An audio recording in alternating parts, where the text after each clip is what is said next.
আজকের ক্লাসে আপনাদের সকলকে স্বাগত।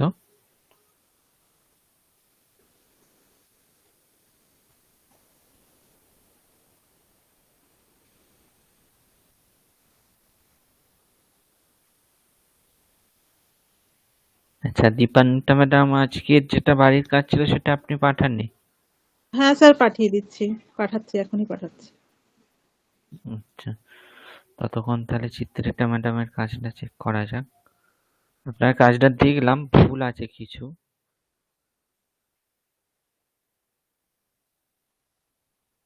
প্রথম যেটা লিখেছেন, গুরুহু বেদস্য কথাম বদান শিষ্যেভ্যঃ দীক্ষাম দদাতি, এটা একদম ঠিক আছে। তারপর রাহুলः সংস্কৃতম পঠন গীতম করোতি, এটাও ঠিক আছে। তারপরে যে বাক্যটা লিখেছেন, কি লিখেছেন?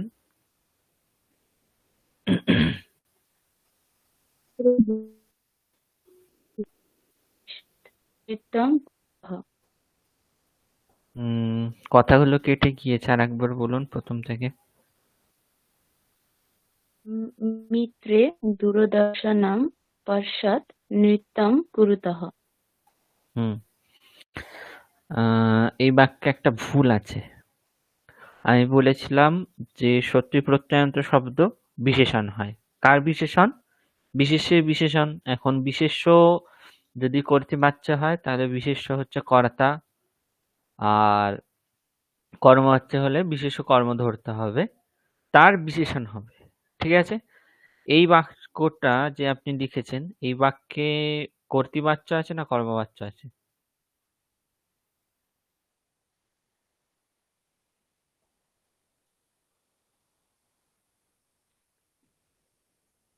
কর্মবাচ্য। কর্মবাচ্য, কর্মবাচ্য হলে কর্তৃবাচ্যই আছে স্যার। কর্তৃবাচ্য হলে কর্তাকে অনুসরণ করবে। হ্যাঁ স্যার। তাহলে কর্তাকে অনুসরণ করলে আপনি এখানে লিখেছেন মিত্রে, মানে প্রথমার দ্বিবচন প্রয়োগ করেছেন। দ্বিবচন। সেই হিসেবে কুরুতাহা এখানে আপনি দ্বিবচন করেছেন, সেটা ঠিক আছে। কিন্তু সত্যি প্রত্যয়ান্ত যেটা শব্দ, সেটা তো কর্তাকে অনুসরণ করবে। এখন মিত্রম যেহেতু নপুংসক লিঙ্গ শব্দ, তাহলে সত্যি প্রত্যয়ান্ত শব্দের রূপও নপুংসক লিঙ্গে হবে। নপুংসক লিঙ্গ হলে প্রথমার একবচন হবে না প্রথমার দ্বিবচন হবে? প্রথমার দ্বিবচন হবে। প্রথমার দ্বিবচন হবে। কেন হবে?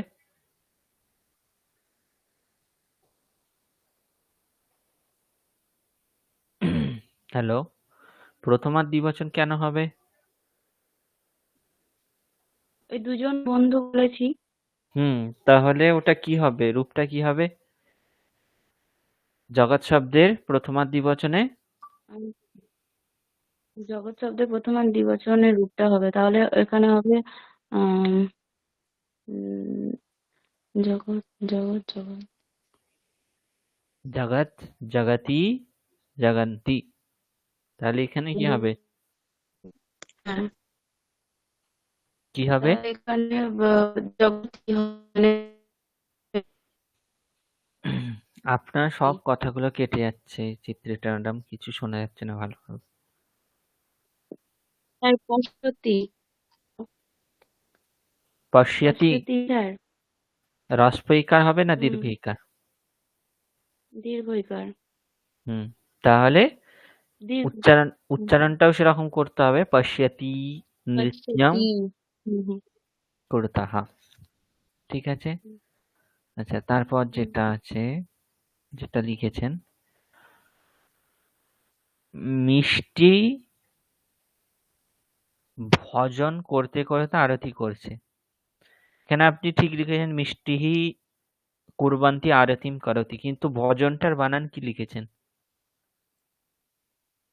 স্যার এখানে ভজন আমি শব্দের মতো ভেবেছি, রাজন শব্দের মতো। না না, ভজন হচ্ছে অকারান্ত নপুংসক লিঙ্গ শব্দ। ভজন, তাহলে ভজনম।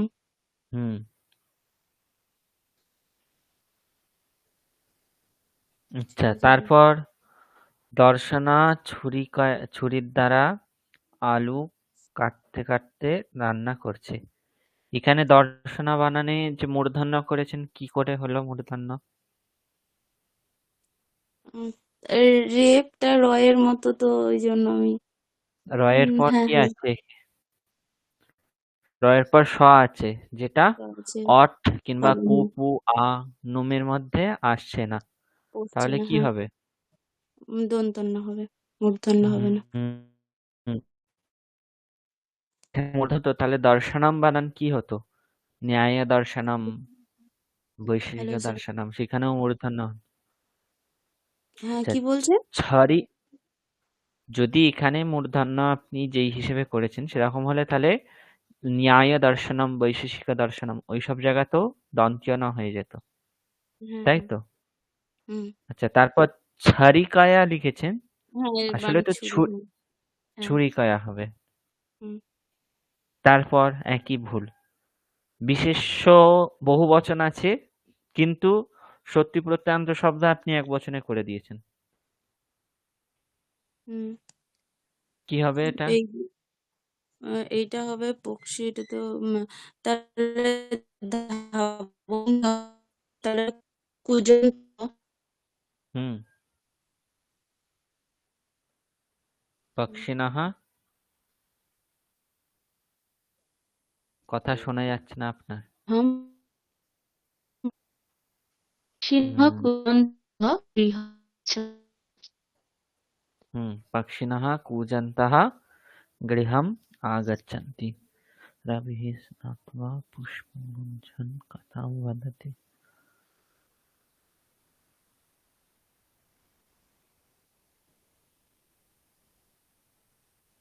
বাকিগুলো ঠিক আছে। ঠিক আছে। হুম, তাহলে মোটামুটি সত্যি প্রত্যয় বোঝা গেছে।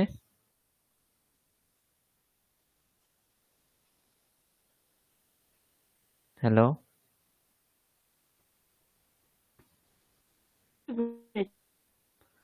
আচ্ছা আচ্ছা, দীপান্বিতা ম্যাডাম, আপনিও কি মানে ওরকম কথা কেটে কেটে শোনা যাচ্ছে আপনার কাছে, না আমার কিছু সমস্যা হচ্ছে বুঝতে পারছেন? না স্যার, আপনার কথা ভালোই শোনা যাচ্ছে। চিত্রিতারটা একটু ওনার মাঝে মাঝে কেটে যাচ্ছে। কেটে কেটে আসছে একটু। আপনি একটু দেখুন চিত্রটা ম্যাডাম, আপনার কথা খুবই কেটে কেটে আসছে আজকে।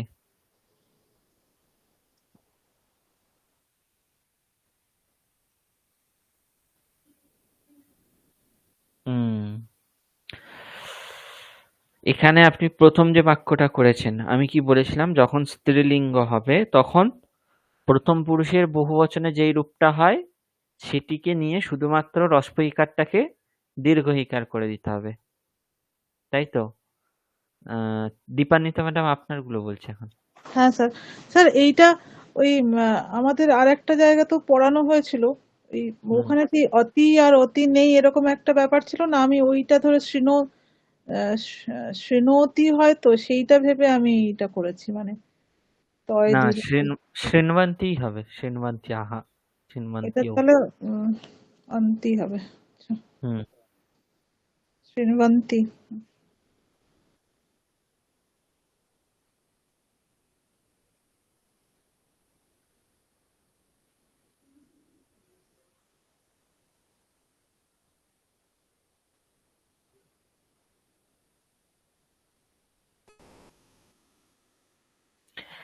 আম,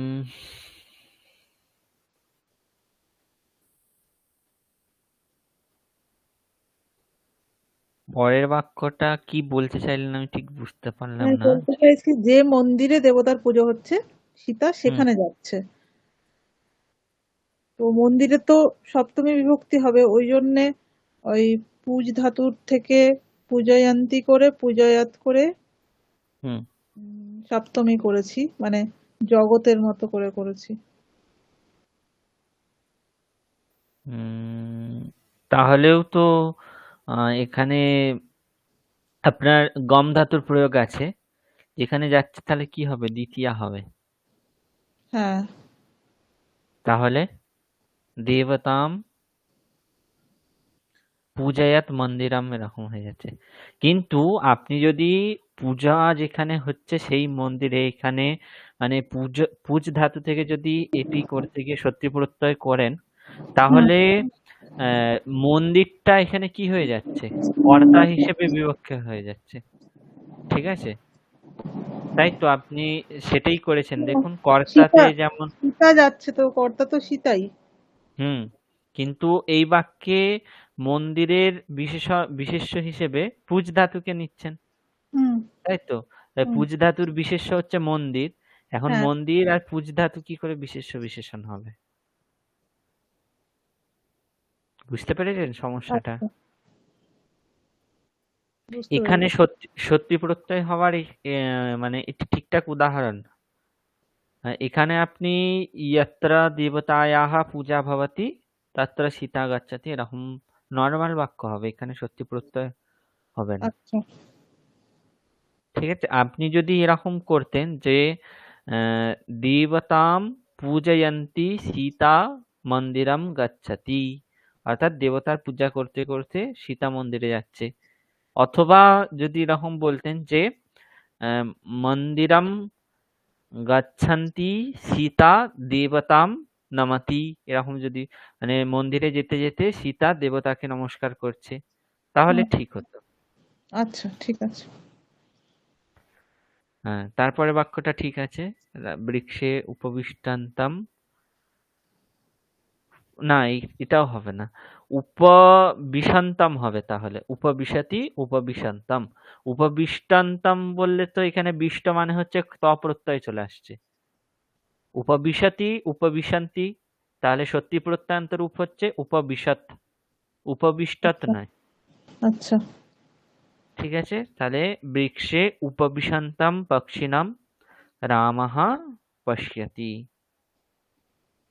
পচন্তম জনম আহয়তু, এটা ঠিক আছে। পুস্তকম পঠতঃ ছাত্রাৎ পুস্তকম আনয়তু, তারপরটাও ঠিক আছে।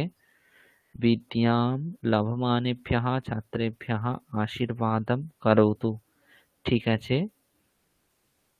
দরিদ্রান সেবমানেভ্যঃ নরেভ্যঃ সাহায্যম কুরু, এটাও ঠিক আছে। ঈশ্বরম সেবমানাৎ ভক্তাৎ প্রসাদম আনয়তু, এটাও ঠিক আছে।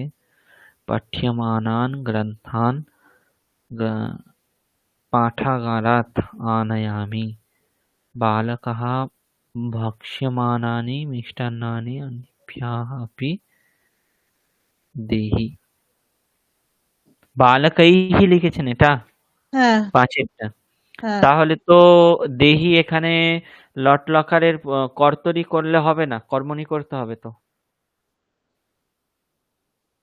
আমি তো মানে যে বালকরা যে মিষ্টিগুলি খাচ্ছে সেই হুম। মিষ্টিগুলি বাকিদেরকে দিতে বলছি। ও আচ্ছা আচ্ছা, ঠিক আছে ঠিক আছে, তাহলে ঠিক আছে। আচ্ছা, বাকিগুলো যেগুলো ছিল সেগুলো সত্যি প্রত্যয়ান্ত গুলোতে একটু ভুল হলো কেন তাহলে? সানজ প্রত্যয়গুলো তো সবগুলো ঠিকঠাকই লিখেছেন। মানে বাক্য যেগুলো বানিয়েছে ওইগুলো আসলে ঠিকঠাক হয়নি মনে হয় আমার। হুম। জটিল ওগুলো হয়ে একটু গেছে। দেখতে হবে। ঠিক আছে, তাহলে সত্যি প্রত্যয় সানজ প্রত্যয় আপনারও অনেকটা ক্লিয়ার হয়েছে, তাই তো? হ্যাঁ।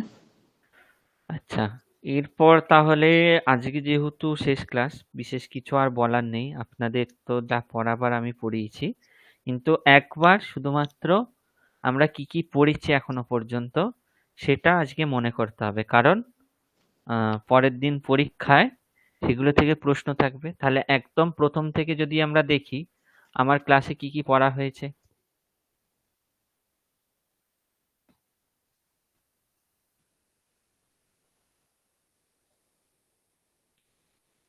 কি কি পড়া হয়েছে চিত্রিতা ম্যাডাম?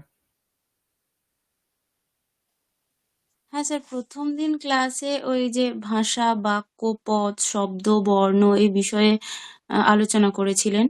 হুম। তারপর হ্যাঁ, তারপর তারপর ওই তদ্ধিত প্রত্যয়, কৃৎ প্রত্যয়, তারপর এই বিষয়গুলো নিয়ে বলেছিলেন। 21টি সুখ বিভক্তি, 18টি তিং বিভক্তি, এগুলো বলেছিলেন। দাঁড়ান তারপর দেখি। তারপর ওই লকার গুলো নিয়ে আলোচনা করা হয়েছিল একদম ডিটেলসে। লকার গুলো 10টা লকার নিয়ে কখন কি হয় না হয়। হুম। আর তারপরে বিভক্তি নিয়ে আলোচনা করা হয়েছিল গণ। হুম আর কারক নিয়ে আলোচনা করা হয়েছিল। তারপর হুম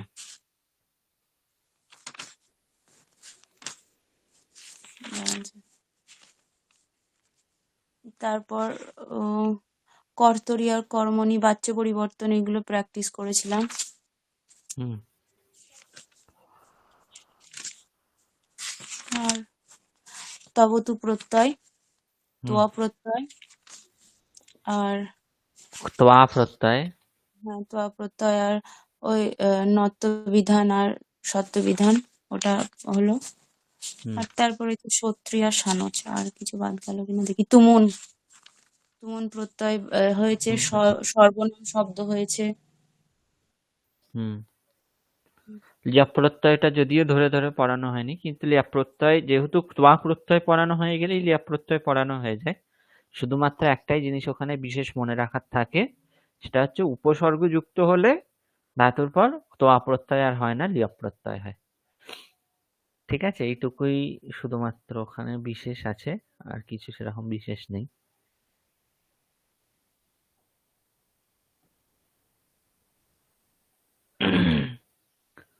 তাহলে এগুলোই হলো এখনো পর্যন্ত আমরা যেগুলো পড়েছি সেগুলো জিনিস। তাহলে এরপর কেমন প্রশ্ন থাকবে সেটা আপনাদের একটু বলে দিই। শুনছেন তো, সকলে শুনতে পাচ্ছেন কথা? হ্যাঁ স্যার, পাচ্ছি। হ্যাঁ স্যার। হুম তো আমার প্রশ্নে 4টে ভাগ থাকে। ঠিক আছে, 4টে ভাগ থাকে। তার মধ্যে প্রথম ভাগ যেটা আছে সেটা হচ্ছে শুধুমাত্র ব্যাকরণ থেকে প্রশ্ন থাকে এবং এমসিকিউ টাইপ কোশ্চেন, যেগুলো আপনাদের আগের দিন ওই একটা ডেমো টেস্ট যেখানে নেওয়া হয়েছিল ওই ধরনের প্রশ্ন থাকবে। ঠিক আছে, প্রশ্ন থাকবে, 4টে করে অপশন থাকবে। যেটা উত্তর হবে সেটা আপনারা ক্লিক করে তারপর শেষে সাবমিট করলেই হবে।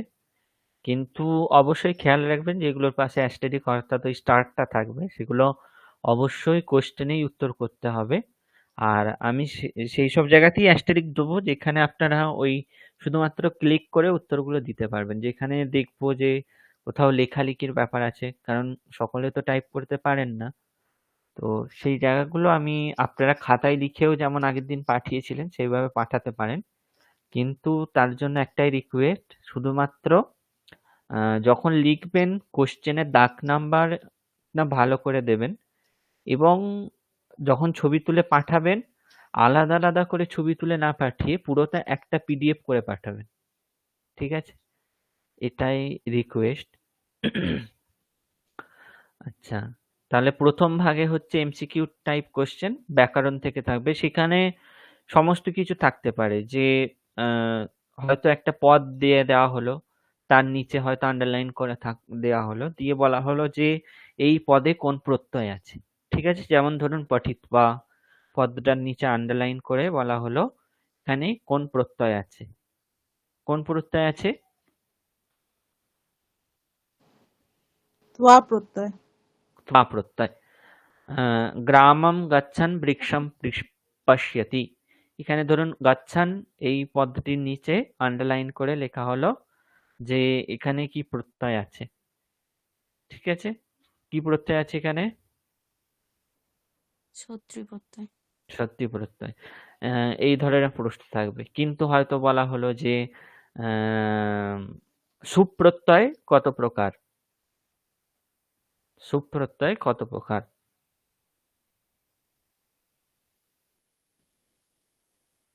21। 21টা। পরস্ময় পদ প্রত্যয় কত প্রকার?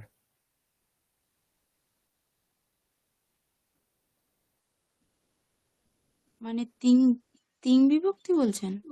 না, আমি পরস্ময় পদ প্রত্যয় বলছি, তিং না, কিন্তু ভালো করে শুনবেন। তিং বলিনি, আমি পরস্ময় পদ বলছি। পরস্ময় পদ তো ধাতু হয়। পরস্ময় পদ ধাতুর পর যে প্রত্যয়গুলো হয় সেই প্রত্যয়গুলো আর কি, কত প্রকার? আচ্ছা।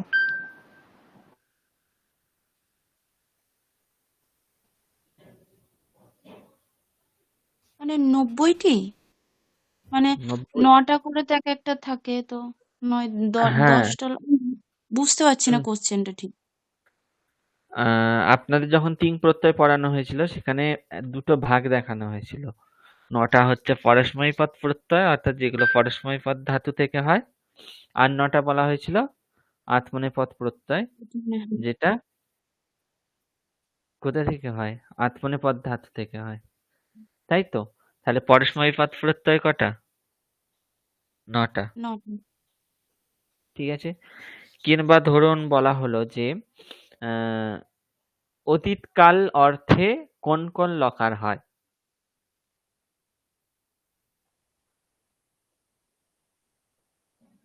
আচ্ছা, অতীতকাল অর্থে লুং, লং আর লিট। লিট। এবার ধরুন বলা হলো যে ভূতকালার্থে বা অতীতকালার্থে লং লিং লুং লকারাহা ভবন্তি। লং লিং লুং, এই বাক্যটা ঠিক না বেঠিক? ঠিক আছে, এটি জিজ্ঞাসা করা হলো। আপনার হুম হুম। কথাটা কেটে গেল, একবার যদি ধরুন বলা হলো যে অতীত কালার্থে লং লিং লুং লকারাহা ভবন্তি, এই বাক্যটা ভুল না ঠিক? ঠিক আছে, যদি ভুল হয় তাহলে ঠিক বাক্য কোনটা হবে? এই ধরনের প্রশ্ন হয়তো থাকলো যে এই বাক্যটার ভুল নাকি ঠিক। ঠিক আছে, আহ, যেহেতু এই বাক্যটা ঠিক নেই, তাই 4টে অপশন দেয়া থাকবে যে কোন এই বাক্যটার স্থানে কোন বাক্যটা ঠিক হবে সেটা লিখতে হবে আপনাদের। ঠিক আছে, 4টে বাক্য ওখানেই দেয়া থাকবে, যে আসলে অতীত কালার্থে কোন কোন লকার হয় সেটা এক জায়গাতে থাকবে, সেটা আপনাদের কি করতে হবে? সিলেক্ট করতে হবে।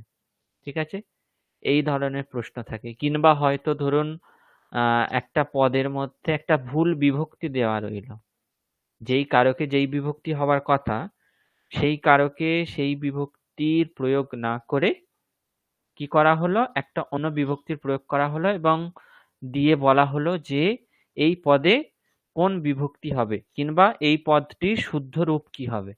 ঠিক আছে, সেটা করতে হবে। অর্থাৎ এই যে ভাগটা, এটা হচ্ছে এরর কারেকশন, অর্থাৎ ভুল সংশোধন বা দোষ সংশোধন। ভুল বাক্য দেয়া থাকবে, সেটা ঠিকটা কি হবে সেটা আপনাদের সিলেক্ট করতে হবে।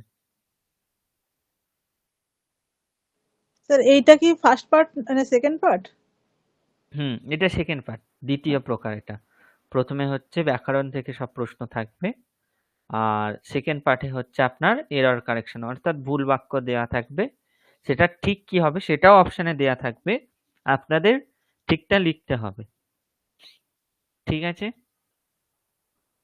আচ্ছা। তারপর হচ্ছে স্যার এইগুলো তো মানে এক একটাতে কত করে নাম্বার থাকবে? এগুলো সব 1 নম্বর। আচ্ছা, মানে আগের এগুলো যে দুটো এটাও বলা, এমসিকিউ? ওটাও এমসিকিউ। এরপর হচ্ছে 5টা বাক্য থাকবে যেগুলোতে আপনাদের বাচ্য পরিবর্তন করতে হবে। এগুলোতে প্রতিটা বাক্যের জন্য 2 নম্বর করে থাকবে।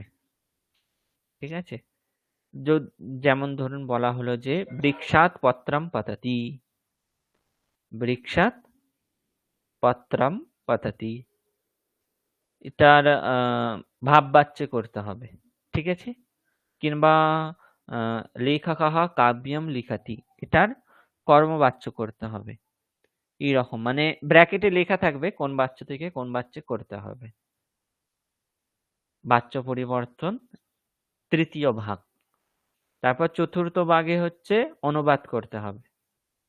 অনুবাদ কিন্তু বাংলা থেকেও সংস্কৃত করতে হতে পারে, অথবা সংস্কৃত থেকে বাংলাও করতে হতে পারে। ঠিক আছে, আর অনুবাদগুলোতেও 1 নম্বর করে থাকবে। আর শেষে যেটা থাকবে সেটা হচ্ছে পঞ্চম বিভাগ, প্রবন্ধ রচনা। আমি আগে থাকতেই তার জন্য আপনাদের 5টা দিয়ে রেখেছি, তার মধ্যে একটি কিন্তু প্রশ্নে থাকবে, আর সেটি কিন্তু আপনাদের কি করতে হবে, ছবি তুলে, আগে থাকতে যেহেতু লেখা থাকবে, পরীক্ষার সময় যেটা আসবে সেটা ছবি তুলে পিডিএফ করে ওখানে আপলোড করতে হবে। আর যদি আপলোড করতে না পারেন কোনো অসুবিধা নেই, ছবি তুলে আমাকে হোয়াটসঅ্যাপেও পাঠিয়ে দিতে পারেন। ঠিক আছে? স্যার প্রবন্ধতে কত নাম্বার? 10 নাম্বার। 10? শোনা গেল না। 10 আচ্ছা। আর 10 নাম্বার। টোটাল কত মার্কস? টোটাল 50। 50। হুম।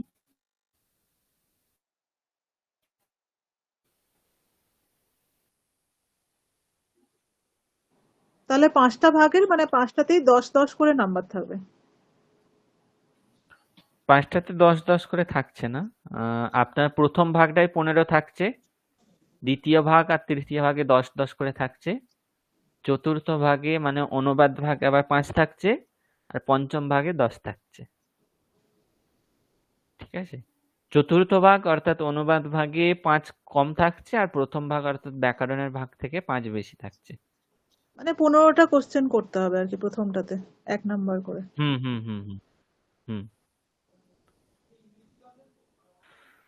তাহলে পরীক্ষার কোশ্চেনের ধরন মোটামুটি আপনাদের জানা হলো। আর যেহেতু আগে থাকতে একটা ডেমো টেস্ট দিয়েছেন, বিশেষ কিছু চিন্তার নেই, অসুবিধা কিছু হবে না। প্রশ্নও যে খুব কঠিন থাকবে তা না, সহজ প্রশ্ন হবে।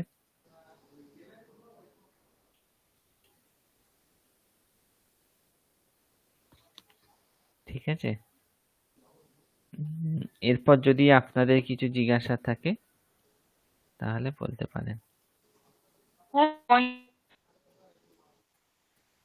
বলুন। হ্যালো, চিত্রিতা ম্যাডাম বলবেন কিছু, বলুন।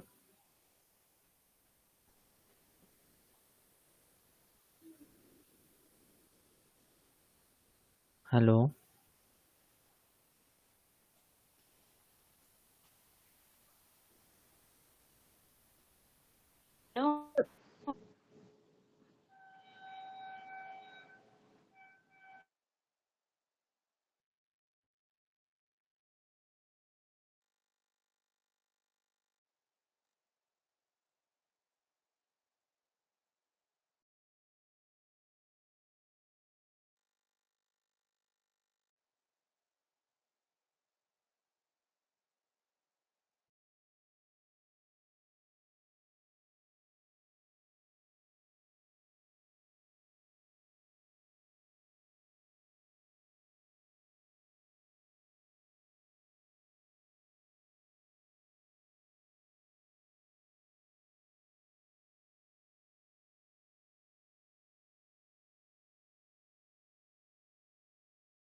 শুনতে পাচ্ছ? হ্যাঁ, কিন্তু স্যার বোধহয় লেফট করে গেছেন। মানে স্যারকে তো দেখতে পাচ্ছি না। কি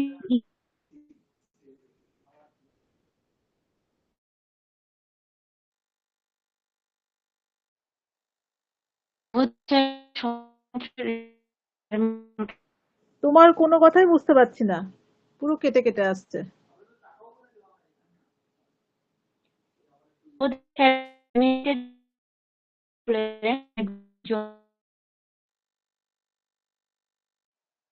আমার কথা শোনা যাচ্ছে?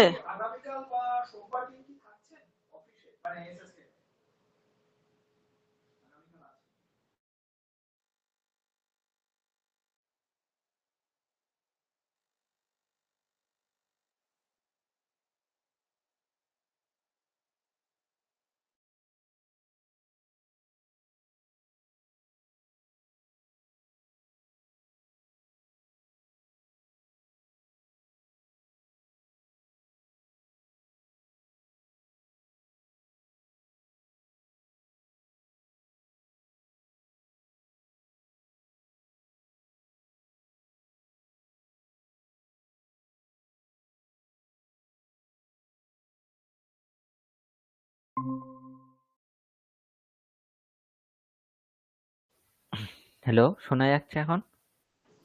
হ্যাঁ স্যার, শোনা যাচ্ছে। আচ্ছা, একটু সমস্যা হয়ে গিয়েছিল,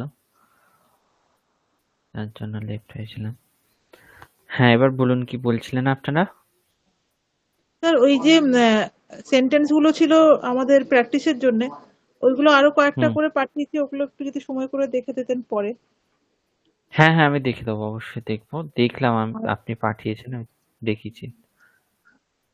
আর স্যার এই যে ধাতুর যে গণগুলো পড়িয়েছিলেন শুরুর দিকে, ওইগুলো তো মানে ওইগুলো থেকেও কি কোশ্চেন আসবে? ওইগুলো একটু মানে কঠিন। ওই না, ওগুলো থেকে কোশ্চেন সেরকম থাকবে না, কিন্তু পড়ে রাখবেন। হ্যাঁ। ঠিক আছে, এমন নয় যে আসবে না বলে আর পড়বেন না, সেরকম যেন না হয়। হ্যাঁ। পড়বেন অবশ্যই।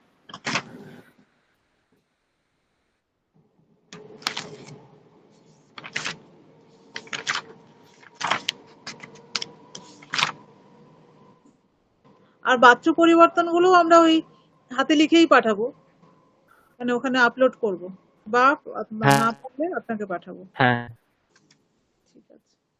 ঠিক আছে। আপনি ওখানে আপলোড করতে পারেন। বাচ্চ পরিবর্তন আপলোড করার কোনো জায়গা নেই ওখানে। ওগুলো হয় আপনাকে টাইপ করতে হবে, না আচ্ছা। হয় আমাকে পার্সোনালি ছবি তুলে পাঠাতে হবে। ঠিক আছে, আপলোড করার একটাই মাত্র জায়গা থাকবে, সেটা হচ্ছে এই প্রবন্ধ রচনাটা। প্রবন্ধটা, ঠিক আচ্ছা। আছে, না টাইপ করতে তো বাকি পারবো কোনো, না মনে হয়, হ্যাঁ, বা তাহলে এমনি পাঠিয়ে দেবো। তাহলে অসুবিধা নেই, খাতায় লিখে পাঠিয়ে দেবেন, অসুবিধা নেই কিছু। ঠিক আছে। ঠিক আছে, আর পরীক্ষার তো দিন বলাই আছে, দিন সময় ইত্যাদি সমস্ত কিছু বলা আছে। ওই একই টাইমেই হবে তো আর যখন আমাদের ক্লাস হয়? হ্যাঁ, 7টা থেকে 9টা পর্যন্ত কোশ্চেন ওপেন থাকবে। আমি 5টা দিয়ে দেবো, এবং ঠিক 9টার সময় লিঙ্ক অফ করে দেবো।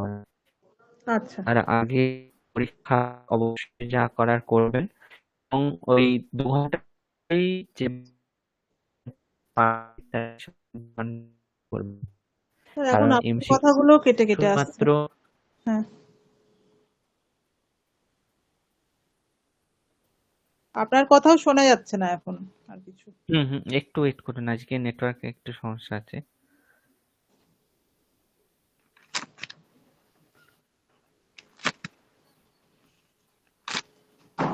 হ্যাঁ, এখন শোনা যাচ্ছে ঠিকঠাক। হ্যাঁ হ্যাঁ, এখন শোনা যাচ্ছে। হুম। আহ, হ্যাঁ, যেটা বলছিলাম, ওই 7টা থেকে 9টার সময় পরীক্ষার টাইম, ওই টাইমে যা স্ক্যান ইত্যাদি করার ওই 9টা পর্যন্তই সময় থাকবে। আচ্ছা। তারপর কিন্তু আর পাঠাবেন না, 9টার মধ্যেই পাঠাতে হবে, কারণ এমসিকিউ যেগুলো আছে খুব জোর হলে আপনাদের লিখতে 8 ঘন্টা সময় যাবে। তারপর হ্যাঁ। 1.5 ঘন্টার মধ্যে বাক্য রচনা আর বাচ্য পরিবর্তন আর অনুবাদ রচনা, যেহেতু আগেই আপনাদের লিখে রাখার কথা, হ্যাঁ। ওটার জন্য তো বিশেষ সময় কিছু লাগছে না। শুধুমাত্র বাচ্য পরিবর্তন আর অনুবাদগুলো আপনাদের করতে হবে, তার জন্য 1.5 ঘন্টা এনাফ। ঠিক আছে, তাই ঠিক। ছবি তুলে পাঠানো কিংবা স্ক্যান করা ইত্যাদি যা কিছু সব 9টার মধ্যেই করবেন। 6টা 55 কোশ্চেন দেওয়া হবে 9টা পর্যন্ত। রেসপন্স আমি দেখবো, তারপর কিন্তু আমি রেসপন্স গুগল ফর্ম তো অফ করে দেবো, এবং এখানেও 9টার মধ্যেই চেষ্টা করবেন পাঠাবার। ঠিক আছে। ঠিক আছে। আর এরপর তো আর ক্লাস হচ্ছে না, এই 1 সপ্তাহ যদি কিছু বিশেষ জিজ্ঞাসা ইত্যাদি থাকে তাহলে অবশ্যই জিজ্ঞাসা করতে পারেন। আর ক্লাসের মধ্যে যা যা পড়িয়েছি চেষ্টা করবেন সমস্তটুকু মনে রাখার। বিশেষ করে যেটা বারবার আমি আপনাদের বলেছি যে আহ, শুধুমাত্র ক্লাস করে কিংবা বাক্য রচনা 2-4টে করে নিয়ে সংস্কৃত ভাষা কখনোই হয়তো শিখতে পারবেন, বুঝতেও পারবেন, সমস্ত কিছুই পারবেন, কিন্তু যদি সেটা চর্চার বিষয়ে করে না রাখেন, তাহলে আহ, আহ, মানে অনুভব থেকে বলতে পারি 2-3 বছর পর সেই জিনিস আপনার আবার নতুন মনে হতে থাকবে। ঠিক আছে, হ্যাঁ। কিংবা হয়তো 1-1.5 বছর পরেও সেগুলো নতুন নতুন মনে হতে পারে। যেহেতু আমরা এগুলো ছোট থেকে শিখতে অভ্যস্ত নই, একটা নির্দিষ্ট সময়ে যদি শুধু শিখে মনে রাখা যায়, সেটা কখনোই সম্ভব নয়। তার জন্য সেটাকে চর্চায় রাখতে হবে, সময় পেলেই একটু সংস্কৃত অনুবাদ, বাচ্য পরিবর্তন কিংবা কোনো হয়তো বই পেলে সেটাকে একটু অনুবাদ করার চেষ্টা করলেন। ছোট ছোট বাক্য নিজেরা ভাববেন, চেষ্টা করবেন সেগুলো নিয়ে। লকার, কোন লকার কখন হয় ইত্যাদি সেগুলো একটু ভাববেন। এইসব জিনিস কিন্তু করতে হবে। না হলে কিন্তু এই যে আপনারা এতদিন ধরে এত কষ্ট করে ক্লাসে বসে 2 ঘন্টা, 1.5 ঘন্টা করে ক্লাস করছেন, শিখছেন, সমস্ত কিছুই বৃথা। ঠিক আছে?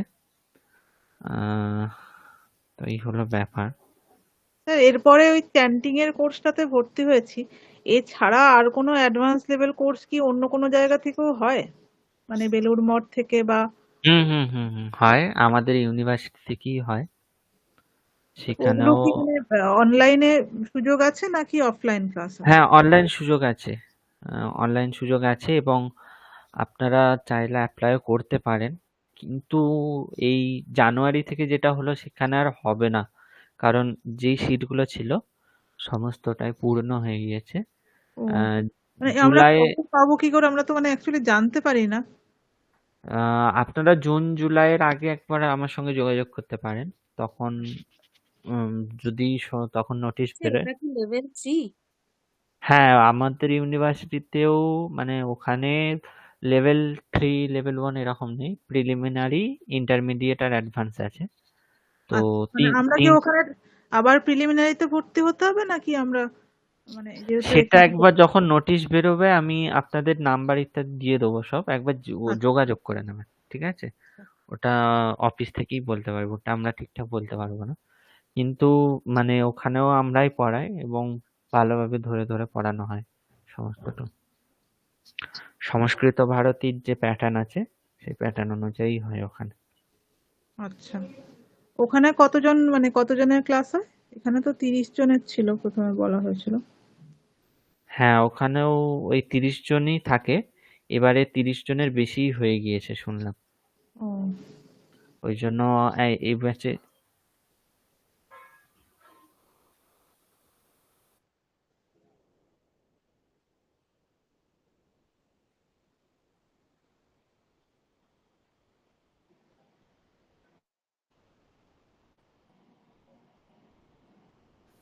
30 জন হয়ে গিয়েছে যেহেতু আর হবে না।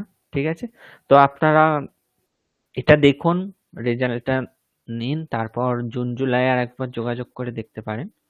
তখন যদি অ্যাডমিশন হয় তাহলে আমি আপনাদের জানিয়ে দেবো। ঠিক আচ্ছা। আছে? আপাতত চ্যান্টিংটা তো করছেন, ওটা তো 3 মাস, মানে এখন ধরুন 3-4 মাস। ওই হ্যাঁ, মে ওটা জুন করেই মে শেষ হবে মে আপনার। মাসে পর্যন্ত বলা আছে। ওই ওটা তো মে জুন সপ্তাহে একদিন ক্লাস হবে। হুম পরীক্ষা হতে করতে আপনাদের জুন, তারপর যোগাযোগ করবেন জুলাই যদি ওখানে হয় তাহলে আমি আপনাদের জানিয়ে দেবো। আচ্ছা, ঠিক আছে? ওখানেও এরকমই মানে ওই সপ্তাহে 3 দিন বা ওরকম ভাবেই ক্লাস হয়, তাই তো? সপ্তাহে 3 দিন হবে এবং 1.5 ঘন্টা করে রাতের দিকেও হয়। আচ্ছা, অনলাইনেরও ব্যবস্থা আছে, অফলাইন আছে। চাইলে অফলাইনে এসে করতে পারেন অথবা অনলাইনেও করতে পারেন ওখানেও।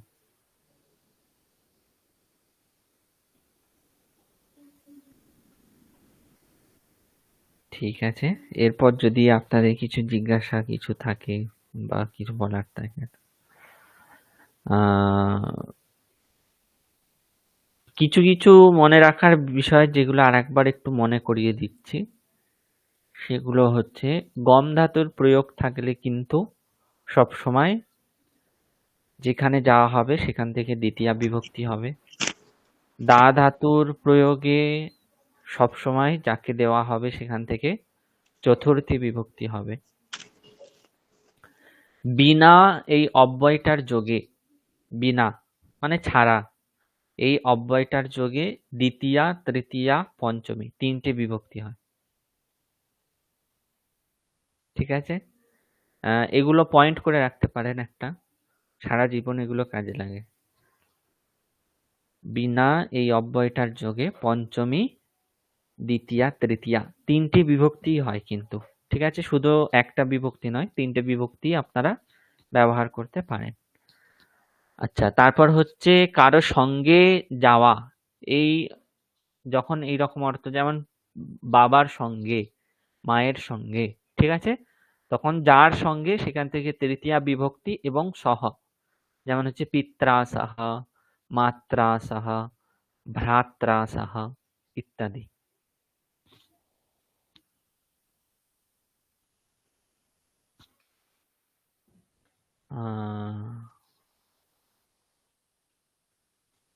আর যেগুলো আমরা দেখেছিলাম যে ত্বা প্রত্যয়ান্ত শব্দ, তুমুন প্রত্যয়ান্ত শব্দ সবসময় অব্যয় হয়।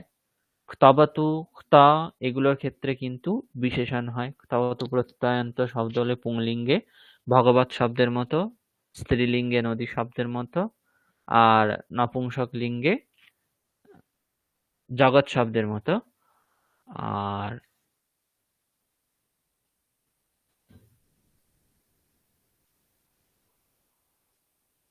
সত্যি প্রত্যয়ান্ত ক্ষেত্রেও সেম।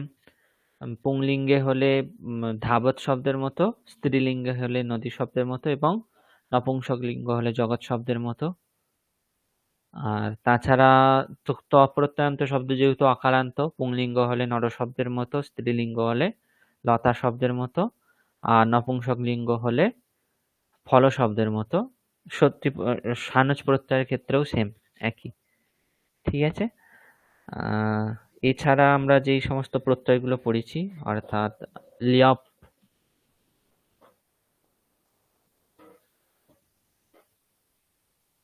প্রত্যয়, লিয়প প্রত্যয় অব্যয়ের মতোই হয়, ওখানেও কোনো চেঞ্জ হয় না। ঠিক আছে। কারক বিভক্তির ক্ষেত্রে আমরা দেখেছি কোন কারক থেকে কোন বিভক্তি হয়। আর লকার, কোন লকার কিন্তু কোন অর্থে হয়, এটা অবশ্যই ভালো করে দেখে রাখবেন। এখান থেকে কিন্তু প্রশ্ন অবশ্যই থাকবে। ঠিক আছে। যে ভূত অনদ্যতন, ভূত অতীতকাল অর্থে কি হবে, কিংবা পরোক্ষ ভূতকাল অর্থে কি হবে, প্রত্যক্ষ অনদ্যতন ভূতকাল অর্থে কি হবে, অদ্যতন ভূতকাল অর্থে কোন লকার হবে, বিধি অর্থে কোন লকার হবে, আমন্ত্রণ, নিমন্ত্রণ, অধিষ্ঠ, সম্প্রশ্ন এগুলো কোন কোন অর্থে হবে। ঠিক আছে। এগুলো অবশ্যই দেখে রাখবেন। আর শব্দরূপ যেগুলো একদম কমন শব্দরূপ, সেই সমস্ত শব্দের রূপ একটু ভালো করে দেখে রাখবেন। আর ভয় পাওয়ার মতো কিছু নেই, প্রশ্ন খুবই সহজ হবে, এটাই বলার ছিল। এবার যদি আপনাদের কিছু জিজ্ঞাসা কিংবা কিছু প্রশ্ন যা কিছু বিষয়ে থাকতে পারে, করতে পারে।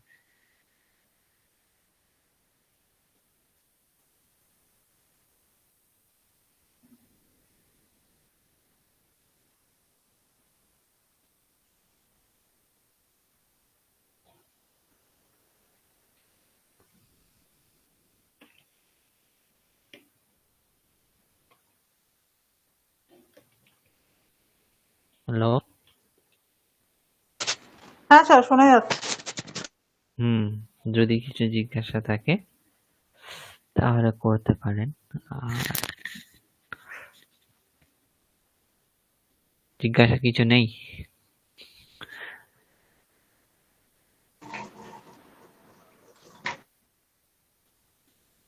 চিত্তরিনা ম্যাডাম, কিছু জিজ্ঞাসা আছে নাকি? না স্যার, সবই তো বলে দিলেন।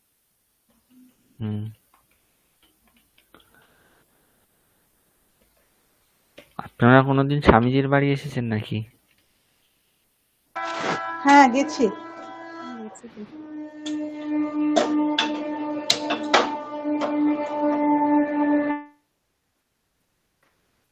আচ্ছা, আবার রেজাল্ট নিতেও তো আপনাদের আসতে হবে সম্ভবত। হ্যাঁ স্যার, ওই সার্টিফিকেটটা নিতে গেছিলাম, আর তার আগে একবার গেছিলাম, ওই তখনই জানতে পেরেছিলাম যে এরকম ক্লাস টাস হয়।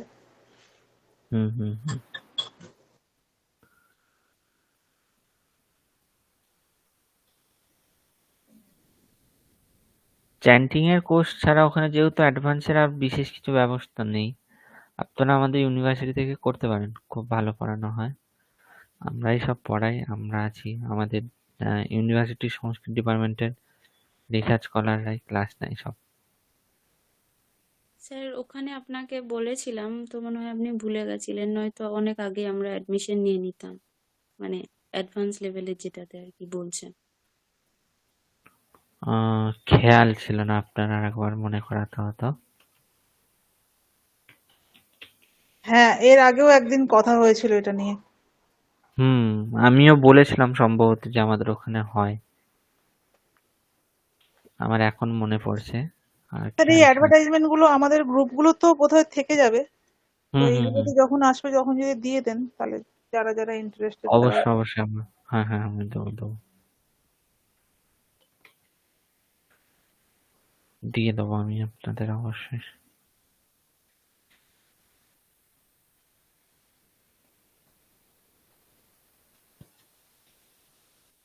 আচ্ছা, তাহলে জিজ্ঞাসা যেহেতু কিছু নেই, আমরা তাহলে কিছু অব্যয় এখন আমাদের বাকি ছিল, অব্যয়গুলো দেখি একটু।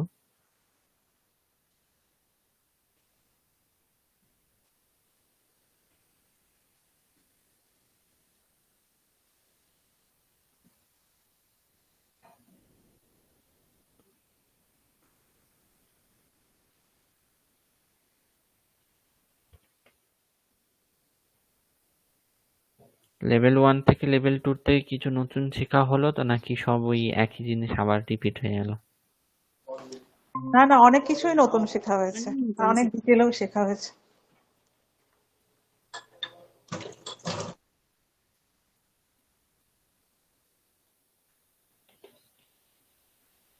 আচ্ছা, আমরা এত দূর পর্যন্ত দেখেছিলাম, চিরম পর্যন্ত, তাই তো?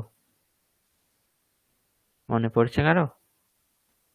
হ্যাঁ স্যার। এরপর মনাক অর্থাৎ কিঞ্চিত মানে অল্প, ঠিক আছে? মনাক এই অব্যয়টা আবার দুটো অর্থে ব্যবহার করা হয়, কিঞ্চিত অর্থে, ঠিক আছে, অথবা ঈষৎ। আসলে দুটোর মধ্যে, মানে দুটো অর্থের মধ্যে বিশেষ তফাৎ নেই। ঈষৎ আর কিঞ্চিত একই রকম অর্থ প্রায় অনেকটা। এর কিন্তু আহ, একই অর্থ বলতে পারেন, দুটোর মধ্যে বিশেষ কিছু পার্থক্য নেই। মনাক অন্নম খাদাতু ভোহ স্থূলা মনাক খাদাতু, মানে হচ্ছে আমাকে যদি বলা হচ্ছে মনাক অন্নম দাদাতু মানে অল্প একটু ভাত দিন, আর ভোহ স্থূলা মনাক খাদাতু মানে হচ্ছে কিঞ্চিত বা ঈষৎ খাদাতু অল্পম, ঠিক আছে? অল্প এই অর্থে মনাক এই অব্যয়টার ব্যবহার করা হয়। এরপর যে অব্যয়টা আছে 19 নম্বর, সেটা কিন্তু খুবই ইম্পর্টেন্ট একটা অব্যয়, সেটা হচ্ছে তুষ্ণীম বা জোশম, যেটাকে আমরা বাংলায় বলি কি চুপ করে থাকো। এখন চুপ করে থাকো বলতে গেলে, ঠিক আছে, আমরা কি প্রয়োগ করব? চুপ করে থাকো বলতে গেলে কোনো ক্রিয়াপদে সেইভাবে নির্দিষ্ট প্রয়োগ করা যাবে না, ঠিক আছে? সেই জন্য চুপ করে থাকো এটার সংস্কৃত বলতে গেলে তুষ্ণীম বা জোশম এই অব্যয় দুটোর ব্যবহার করতে হবে। জোশম তিষ্ঠতু বা তুষ্ণীম তিষ্ঠতু, ঠিক আছে? শিক্ষকः উত্তরম পৃচ্ছতি ছাত্রাः তুষ্ণীম তিষ্ঠন্তি, মানে শিক্ষক প্রশ্ন জিজ্ঞাসা করছেন কিন্তু ছাত্ররা চুপচাপ থাকছে। জোশম তিষ্ঠন্তু সর্বে আচার্যः আগচ্ছতি, মানে সবাই চুপচাপ থাকো, স্যার আসছেন।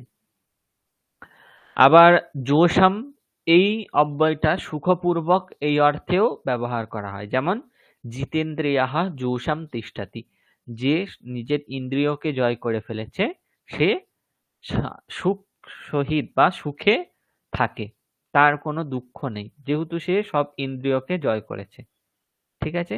তাহলে জোশম এটা তুষ্ণীম অর্থাৎ চুপচাপ থাকা এই অর্থেও ব্যবহার করা হয়, অথবা সুখপূর্বকম বা সুখপূর্বক এই অর্থেও এই জোশম এই অব্যয়টা ব্যবহার করা হয়, ঠিক আছে? তারপর বহিহি, বহিস অর্থাৎ বহিহি আমরা যেটা বলি বহিহি, সাহা সর্বস্মাৎ কার্যাৎ বহিহি কর্তব্যঃ। বহি এটার তারপর এটার সঙ্গে সন্ধি হয়ে গিয়ে বিসর্গটা মূর্ধন্য স হয়েছে। সাহা সর্বস্মাৎ কার্যাৎ বহিষ্কর্তব্যঃ, সে সমস্ত কাজ থেকে তাকে বার করে দাও বা বার করে দেয়া হোক তাকে। अधः नीचैहि নিচে, ঠিক আছে। বৃক্ষস্য अधः গাবः চরন্তি, অর্থাৎ গাছের নিচে গরুরা চড়ে বেড়াচ্ছে বা গরু চড়ছে। তারপর সময়ানিকষা সমীপম, অর্থাৎ কাছে, এই অর্থ বোঝাতে সময়া বা নিকষা এই দুটো অব্যয় ব্যবহার করা হয়। যেমন গ্রামম সময়া নিকষা বা নদী। একটা জিনিস খেয়াল করবেন, এখানে কিন্তু বলা হচ্ছে কি যে গ্রামম সময়া নিকষা বা নদী। এখানে দেখুন সময়া বা নিকষা এই অব্যয় দুটোর প্রয়োগ করা হয়েছে বলে কিন্তু গ্রামম এখানে দ্বিতীয়া বিভক্তি হয়েছে। আসলে কিন্তু এখানে ষষ্ঠী হওয়ার কথা। গ্রামের কাছে নদী আছে, ঠিক আছে, গ্রামস্য নিকটে নদী अस्ति, কিন্তু এখানে কি বলা হচ্ছে গ্রামম সময়া নিকষা বা। তাহলে সময়া বা নিকষা এই দুটো অব্যয়ের যখন প্রয়োগ করা হবে তখন কি হবে, দ্বিতীয়া বিভক্তি হবে। এটা কিন্তু মনে রাখার একটা বিষয়, মনে রাখবেন এটা সকলে, ঠিক আছে। তারপর বলা হচ্ছে সামি, অর্থাৎ অর্ধেক, ঠিক আছে, সামি কৃতম, অর্ধেক করা হয়েছে, সামি ভুক্তম, অর্ধেক খাওয়া হয়েছে। বুঝলেন? হ্যাঁ স্যার। হ্যাঁ আচ্ছা, এরপর হচ্ছে অন্তরা। অন্তরা এটার দুটো অর্থে প্রয়োগ করা হয়। অন্তরা মধ্যতঃ, ঠিক আছে, মানে ভিতর থেকে এই অর্থে হয়, আর একটা হয় বিনা, অর্থাৎ ছাড়া এই অর্থেও হয়, ঠিক আছে। তো কি বলা হচ্ছে ভবন্তম অন্তরা প্রোৎসাহয়ামি, প্রোৎসাহয়ামি, অর্থাৎ আপনাকে ভিতর থেকে উৎসাহ দিচ্ছি বা ভিতর থেকে প্রোৎসাহিত করছি আপনাকে। আর প্রয়োজনম অন্তরা কার্যম না করণীয়ম, অর্থাৎ প্রয়োজন ছাড়া কাজ করা উচিত নয় বা বিনা প্রয়োজনে কাজ করা উচিত নয়, ঠিক আছে। তাহলে এখানেও কিন্তু একটা জিনিস খেয়াল করার আছে, অন্তরা এই অব্যয়টার প্রয়োগে কিন্তু যার ভিতর থেকে বা যাকে ছাড়া, সেখানে কিন্তু দ্বিতীয়া বিভক্তি হচ্ছে ভবন্তম অন্তরা, ভবান ভবন্তৌ ভবন্তঃ, ভবন্তম ভবন্তৌ ভবতঃ। ভবত শব্দ সর্বনাম শব্দ, তার ধাবত শব্দের মতো রূপ হয়, ঠিক আছে। তাহলে দ্বিতীয়ার একবচনে ধাবন্তম বা ভবন্তম, ঠিক আছে। তাহলে অন্তরা এই অব্যয়টার প্রয়োগেও কিন্তু দ্বিতীয়া বিভক্তি হয়। দ্বিতীয়া বিভক্তি সময়া নিকষা অন্তরা, এই তিনটের প্রয়োগে দ্বিতীয়া বিভক্তি হয়। তারপর অন্তরেনা, বিনা বা ছাড়া বা মধ্যে, দুজনের মধ্যে এই অর্থেও অন্তরেনা এই অব্যয়টার প্রয়োগ করা হয়। যেমন প্রয়োজনম অন্তরেনা কার্যম না করণীয়ম, অর্থাৎ প্রয়োজন ছাড়া কাজ করা উচিত নয়। মধ্যে ত্বাম মাম চ অন্তরেণ দূরবাণী अस्ति, তোমার এবং আমার মাঝে ফোন আছে বা তোমার এবং আমার মধ্যে ফোন আছে, মাঝখানে ফোন আছে, ঠিক আছে।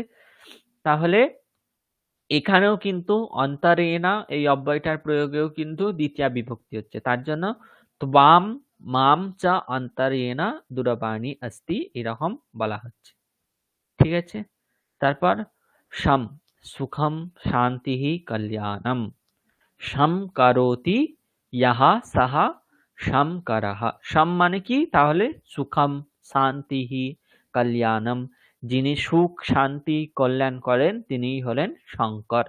শম মানে হচ্ছে সুখম শান্তিঃ কল্যাণম বা, ঠিক আছে। তাহলে শঙ্করঃ, শঙ্করকে শঙ্কর কেন বলা হয়, কারণ তিনি আমাদের সুখ শান্তি এবং কল্যাণের বিধান করেন, তাই ভগবান শিবকে আমরা কি বলি, শঙ্করঃ, ঠিক আছে। আর দুর্গাকে কি বলবো তাহলে, শঙ্করী। শঙ্করী, তিনিও আমাদের সুখ শান্তি কল্যাণের বিধান করেন, তাই শঙ্করী। তারপর সাহসা, হঠাৎ, আকস্মাৎ, এগুলোও কিন্তু অব্যয়, কিন্তু এক একটা হঠাৎ, আকস্মাৎ, সাহসা সবগুলোই হচ্ছে কি অব্যয়, যেটার অর্থ কি সাডেনলি, যেটা আমরা ইংলিশে সাডেনলি বলি, অর্থাৎ হঠাৎ, অকস্মাৎ। উদাহরণ সাহসা না বিদধীত ক্রিয়াম, অর্থাৎ চিন্তা ভাবনা না করে হঠাৎ কাজ করা উচিত নয়, বা হঠাৎ কাজ করো না, কোনো চিন্তা ভাবনা না করে হঠাৎ কাজ করো না। সাহসা না বিদধীত ক্রিয়াম, অর্থাৎ হঠাৎ করে কোনো কাজ করবে না বা করা উচিত নয়। এখানে বিধিলিঙ্গ লকার আছে, বি পূর্বক ধা ধাতুর বিধিলিঙ্গ লকারে বিদধীতা। ঠিক আছে, তারপর হচ্ছে অলম। অলম এটার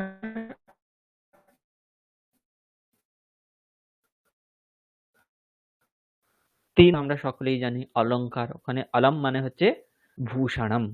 অলংকার কেন বলা হয়? ভূষয়তি ইতি বা ভূষণম করোতি, তাই তাকে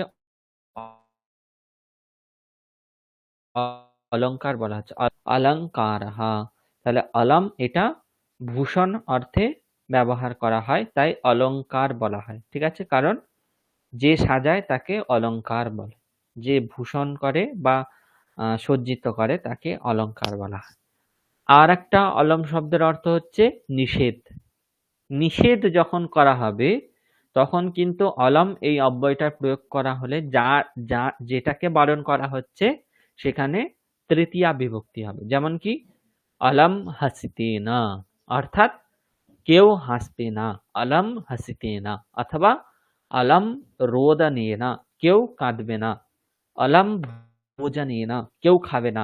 খাবার দেয়া হয়েছে কিন্তু বলা হচ্ছে কি যতক্ষণ না শান্তি মন্ত্র পাঠ হচ্ছে ততক্ষণ কেউ খাবে না, অলম ভোজনে না। তাহলে যখন নিষেধ করা হচ্ছে, অলম এর দ্বারা যখন নিষেধ করা হবে তখন কিন্তু তৃতীয়া বিভক্তি। ঠিক আছে, তারপর বলা হচ্ছে যখন পর্যাপ্ত, অর্থাৎ মানে যতটুকু দরকার ততটুকু হয়ে গিয়েছে, সেই অর্থে পর্যাপ্ত মানে হচ্ছে একাই একশো, মানে যথেষ্ট। ঠিক আছে, এই রকম অর্থ যখন হবে তখন কিন্তু আবার অলম শব্দের যোগে চতুর্থী বিভক্তি হবে। যেমন চৌরায় আরক্ষকঃ অলম, অর্থাৎ চোরের জন্য পুলিশই যথেষ্ট, আর কাউকে দরকার নেই, পুলিশই চোরকে জব্দ করে দিতে পারবে। চৌরায় আরক্ষকঃ অলম, ছাত্রায় শিক্ষকঃ অলম। ঠিক আছে, বালকায় মাতা অলম, অর্থাৎ ছেলেকে শাসন করবার জন্য মাই যথেষ্ট। ঠিক আছে, আর কাউকে দরকার নেই। বুঝতে পেরেছেন? তাহলে অলম এটা যখন নিষেধ অর্থে প্রয়োগ করা হবে তখন কিন্তু তৃতীয়া বিভক্তি। যেমন অলম ভোজনেনা, অলম রোদনেনা, অলম খাদনেনা, অলম দর্শনেনা। ঠিক আছে, অলম পঠনেনা। যখন পর্যাপ্ত অর্থ বোঝানো হবে তখন আবার চতুর্থী। চৌরায় আরক্ষকঃ অলম, ছাত্রায় শিক্ষকঃ অলম, পাঠায় অভ্যাসः অলম। ঠিক আছে, অভ্যাসায় পাঠः অলম। এই ধরনের উদাহরণ। ঠিক আছে, তাহলে এখানে যে অব্যয়গুলো আছে সমস্ত অব্যয়গুলো সবাই বুঝতে পেরেছেন? হ্যাঁ স্যার, হ্যাঁ স্যার। হুম, আচ্ছা। তারপর বৃথা মানে হচ্ছে ব্যর্থ বা নিরর্থক। বৃথা বৃষ্টিঃ সমুদ্রেষু বৃথা তৃপ্তস্য ভোজনম, অর্থাৎ সমুদ্রে বৃষ্টি হওয়া নিরর্থক বা ব্যর্থ। তৃপ্ত মানে যার খিদে নেই বা যার পেট ভর্তি আছে তাকে যদি ভোজন করানো হয় সেই ভোজন বৃথা বা নিরর্থক। বৃথা বৃষ্টিঃ সমুদ্রেষু বৃথা তৃপ্তস্য ভোজনম। তারপর নক্তম মানে হচ্ছে রাত্র বা রাত্রিতে। সায়ম, সায়ম মানে সন্ধ্যা, নক্তম মানে হচ্ছে রাত্রি। ন নক্তম দধি ভুঞ্জিত, অর্থাৎ রাতে দই দই খাওয়া উচিত নয়। না নক্তম দধি ভুঞ্জিত, রাতে দই খাওয়া উচিত নয়। এখানে ভুজ ধাতুর বিধি লকার করা আছে, বিধি করা হচ্ছে, বিধি, ঠিক আছে, বিধান করা হচ্ছে যে রাতে দই খাওয়া উচিত নয়। আচ্ছা, বিনা, যেটা আমি বললাম আপনাদের, বিনা এই অব্যয়ের প্রয়োগে কিন্তু তিনটে বিভক্তি হয়। কি? ক্রিয়াম, ক্রিয়ায়াহ, ক্রিয়ায়া বা বিনা ফলম নাস্তি, অর্থাৎ কাজ যদি না করা হয় তাহলে ফল পাওয়া যাবে না। ক্রিয়াম ক্রিয়ায়াহ ক্রিয়ায়া বা ফলম নাস্তি।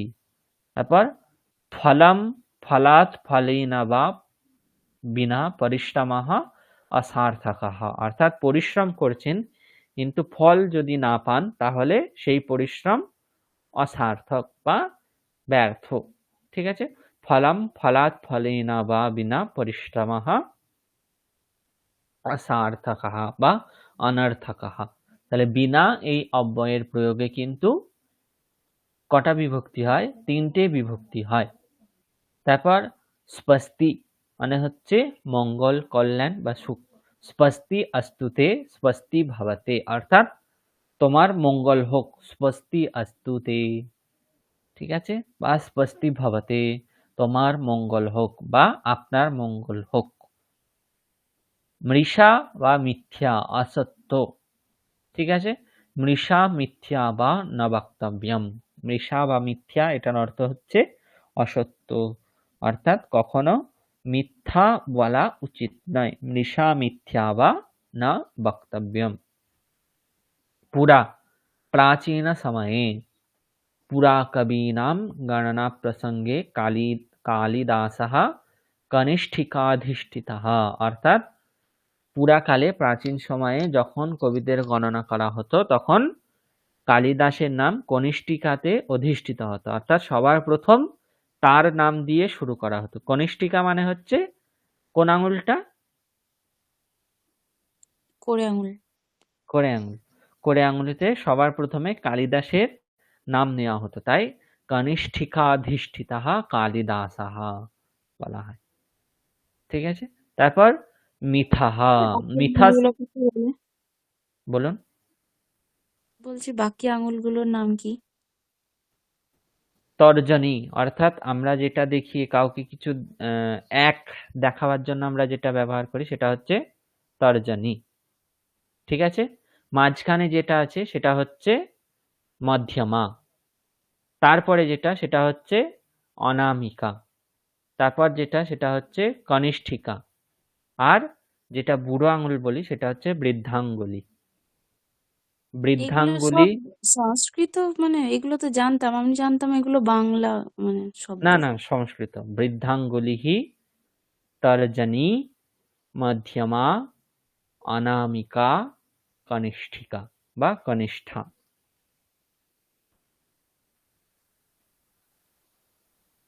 ঠিক আছে। তারপর হচ্ছে মিথাস, যেটা ব্যবহার করলে কি হবে? মিতাহা, কারণ সকারের বিসর্গ হয়ে যাবে, যেটার অর্থ হচ্ছে পরস্পর।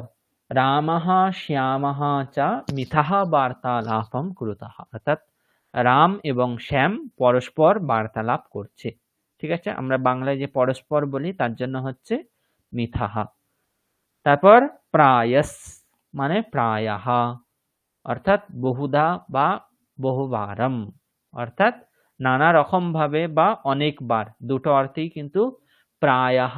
বহুধা মানে হচ্ছে নানা রকম ভাবে, বহুবারম মানে হচ্ছে অনেকবার। যেমন অহম প্রায়ঃ চতুর্বাদনে এব নিদ্রায়াহ উত্তিষ্ঠামি, অর্থাৎ আমি প্রায়, মানে বেশিরভাগ সময়ই, বহুবার আমি 4টের সময় ঘুম থেকে উঠি। প্রায়ঃ এব বৃষ্টিঃ ভবতি বর্ষাকালে, অর্থাৎ বর্ষাকালে বারবার বৃষ্টি হয়, অনেকবার বৃষ্টি হয়, ঠিক আছে। তারপর বলা হচ্ছে কি যে প্রায়ঃ বাচ্য পরিবর্তনম अस्माकं कृते कारितम, বা अस्माभिः प्रायः বাচ্য পরিবর্তনম কৃতম। প্রায়ः এখানে হচ্ছে বহুধা এই অর্থে, অর্থাৎ আমরা অনেক রকম ভাবে বাচ্য পরিবর্তন করেছি। তারপর মুহুহু, মুহুর্মুহুঃ বৃষ্টিঃ পততি, বারবার বা পুনঃ পুনঃ যেটা আমরা বলি সেজন্য হচ্ছে মুহুহু, বারবার বৃষ্টি পড়ছে। সাকম, যেটা আমি বললাম আপনাদের, সাকম এই অব্যয়টার প্রয়োগে সাকম, সমম, সার্ধম এগুলো সব হচ্ছে সমার্থক শব্দ, যেটার বাংলা অর্থ হচ্ছে সঙ্গে। পিত্রা সাকম অহম आपणं गतवान्, मात्रा समम अनुजा आपणं गतवती, भ्रात्रा सार्धम अहम पादकन्दुकं क्रीडामि। ঠিক আছে, তাহলে সাকম, সমম, সার্ধম এই তিনটা অব্যয় যখন থাকবে তখন তৃতীয়া বিভক্তি হবে, যার সঙ্গে তার থেকে তৃতীয়া বিভক্তি হবে। নমঃ, নমস্কারঃ, নমঃ বিষ্ণবে, নমঃ প্রজাপতয়ে। নমঃ এই অব্যয়টা যখন প্রয়োগ করা হবে তখন সবসময় যার জন্য নমস্কার করা হবে তার থেকে চতুর্থী বিভক্তি হয়। ধিক অর্থাৎ ধিক্কারः, রামম সীতাম লক্ষ্মণঞ্চ জীবিকার্থে বিক্রীণীতে ইয়ঃ নরঃ তম ধিক, অর্থাৎ যেই ব্যক্তি নিজের জীবিকা অর্জনের জন্য রাম, সীতা এবং লক্ষ্মণকে বিক্রি করতে পারে সেই যে মানুষ তাকে ধিক্কার। অথ এই অব্যয়টা কিন্তু অনেক রকম অর্থে ব্যবহার করা হয়। কি কি? আরম্ভ অর্থে ব্যবহার করা হয়, অনন্তর অর্থাৎ তারপরে, এই রকম যখন বোঝাতে চাই অথ বলি আমরা। অথ বলতে বিকল্প, অর্থাৎ বা, আমরা যে বা বিকল্প বলি তখনও কিন্তু অথ এই অব্যয়টার ব্যবহার করা হয়। আবার সমুচ্চয় অর্থ বোঝাতেও কিন্তু অথ এই অব্যয়টার ব্যবহার করা হয়। যেমন উদাহরণ, আরম্ভ অর্থে অথ শব্দের উদাহরণ অথ শব্দানুশাসনম, অথ যোগানুশাসনম, অর্থাৎ এখন শব্দের অনুশাসন আরম্ভ করা হচ্ছে, এখন যোগের অনুশাসন আরম্ভ করা হচ্ছে। এখানে অথ শব্দ হচ্ছে আরম্ভার্থে, ঠিক আছে। তারপর অনন্তরম অর্থাৎ পরে, পরে এই অর্থে উদাহরণ কি? অতঃ ব্রহ্ম জিজ্ঞাসা, অর্থাৎ তারপরে ব্রহ্ম জিজ্ঞাসা হলো। অথ পরীক্ষা সময়ঃ, বর্গঃ জাতঃ অথ পরীক্ষা সময়ঃ, অর্থাৎ ক্লাস হয়ে গিয়েছে তারপর এখন পরীক্ষার সময়। তারপর বিকল্প অর্থ বোঝাতে শব্দঃ নিত্যঃ অথ অনিত্যঃ, শব্দ নিত্য নাকি অনিত্য। সমুচ্চয়ার্থে পিতা মাতা অথচ পত্নী আগচ্ছতি, বাবা মা এবং পত্নী আসছে, ঠিক আছে। তাহলে এখানে অথ এটা সমুচ্চয় বা এবং এই রূপ অর্থে ব্যবহার করা হচ্ছে, ঠিক আছে। তারপর হচ্ছে সপদি মানে হচ্ছে শীঘ্রম, সপদি আগচ্ছতি তাড়াতাড়ি আসছে বা শীঘ্র আসছে, ঠিক আছে। এরপর বলা হচ্ছে এইগুলো যেগুলো হলো এগুলো সব হচ্ছে স্বরাদিগণে, এই সমস্ত শব্দগুলো স্বরাদিগণে পাঠ হয়েছে তাই এগুলো অব্যয়। এরপর হচ্ছে নিপাত সংজ্ঞা যাদের হয় তাদেরকেও অব্যয় বলা হয়, কারণ আমরা প্রথমেই দেখেছিলাম যে স্বরাদিগণের যাদের পাঠ হয়েছে এবং যাদের নিপাত সংজ্ঞা হবে তাদের অব্যয় বলা হবে, ঠিক আছে। তাহলে স্বরাদিগণে এতক্ষণ পর্যন্ত যেগুলোর পাঠ ছিল সেগুলো আমরা দেখলাম। এরপর হচ্ছে নিপাত সংজ্ঞা যাদের হয় তাদের, নিপাত সংজ্ঞাটা একটু বিশেষ, নিপাত সংজ্ঞা এখন বুঝতে হবে না, শুধুমাত্র জানবেন যে চ এটার অর্থ হচ্ছে সমুচ্চয় কিংবা আলাদা আলাদা, সমাহার, পরন্তু কিন্তু এই অর্থেও হয়, অবধারণ অর্থাৎ নিশ্চিত এই অর্থে হয়, এবং ইয়দি অর্থাৎ যদি, এই এতগুলো অর্থে কিন্তু চ এই অব্যয়টার ব্যবহার করা হয়। যেমন অজরামরবৎ প্রাজ্ঞঃ বিদ্যাম অর্থঞ্চ চিন্তয়েৎ, অর্থাৎ প্রাজ্ঞ অর্থাৎ যিনি বিদ্বান ব্যক্তি তিনি কি করবেন?